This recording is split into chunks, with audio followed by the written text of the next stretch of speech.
You guys know when it comes to saving money on groceries, I bang on all the time about planning out your dinners and planning out your groceries to save money.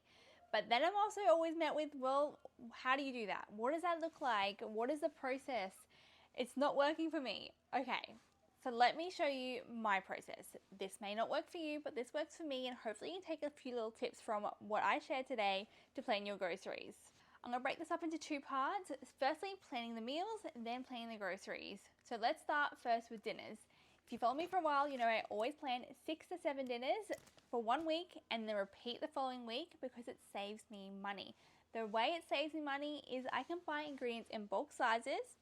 I can buy fewer ingredients because I'm using similar ingredients across the dinners, or I'm repeating the same dinner. For instance, instead of buying a bunch of spring onions, using half for one dinner and then the rest going to waste, I would instead repeat that dinner twice, so I use that entire bunch of spring onion.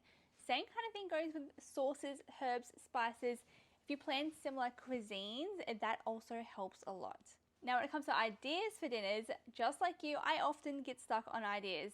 So something that I have found that helps me is in my phone on my notes app, I have the world's longest list of dinner ideas. Even though I have this list, it doesn't mean I always plan things from this, but it does give me inspiration for dinners for the coming week. The second thing I do is also ask everyone in the house, what do they feel like for dinner? Do they have any ideas, anything they're craving? And that will also help inspire me for dinners for the coming week, fortnight. The third thing I do is just scroll social media, TikTok, Instagram, YouTube. There are so many wonderful ideas out there. There's so many creative people out there. And even if you're not creating the exact meal they're sharing, it can give you inspiration for things that you can make. And the fourth thing I do is I actually, and this kind of ties into the second thing I'm going to say, is I get inspiration from what we already have at home. So if I have some ingredients at home I want to use, like at the moment I have a whole pork shoulder in my freezer, then I know I can use that in dinners coming up. So that second tip, as I mentioned, will be shopping your fridge, freezer, and pantry. So having a look what you already have, making sure to utilize ingredients you already have. That way you can save a bit of money on those groceries. So if you have a lot of a particular thing in your home, then you can try and plan dinners around that to save money. While you're doing this, don't forget to also think about things you might want to have for lunch and things you might want to bake throughout the fortnight. Now that we have our list of things we plan to make throughout the week, now it's time to start planning those groceries. Now when it comes to planning my grocery list, I prefer to use the Notes app on my iPhone.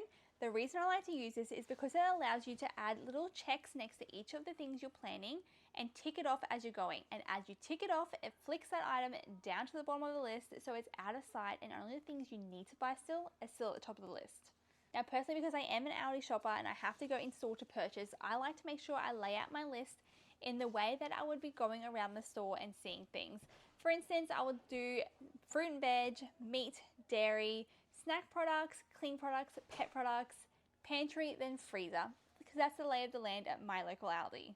Now let's start adding things to that grocery list. Starting off with all the meals we have just planned, the dinners, the lunches, the baked items. Meticulously work your way down your list, adding the ingredients, and hopefully if you plan dinners that utilize ingredients across multiple dishes, you'll add fewer ingredients. Once you added all those ingredients, now it's time to add your essentials.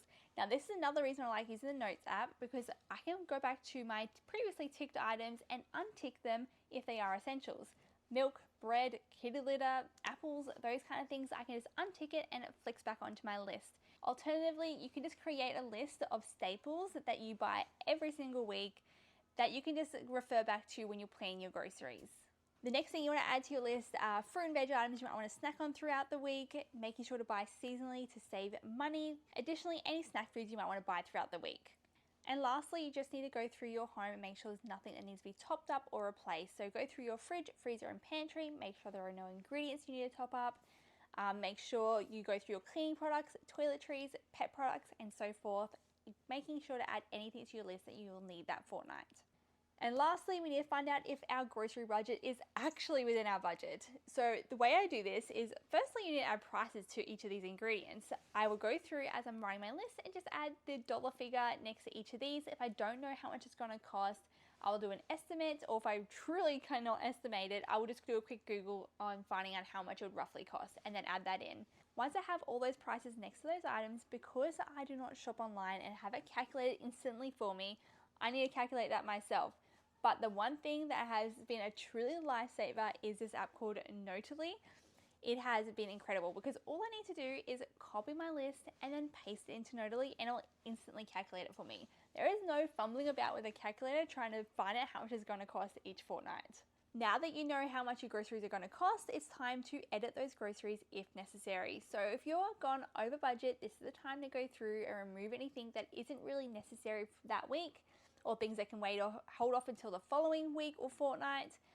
Or if you're really under budget, this is a great time to throw a few extra things on your groceries that you know you're going to need down the track. So personally for me, if I'm really under budget, this is a good time for me to throw on things like bread flour or any canned or pantry items that I know will last a little while. And now that you have your grocery list planned and your dinners planned, it's time to head to the grocery store and execute it, which is totally in your hands. So that is how I plan my groceries, and you can absolutely pick or choose what you'd like to take from this video, but hopefully you have found something interesting from it and you can plan your groceries a little bit easier, a little bit better, and a little bit more budget friendly.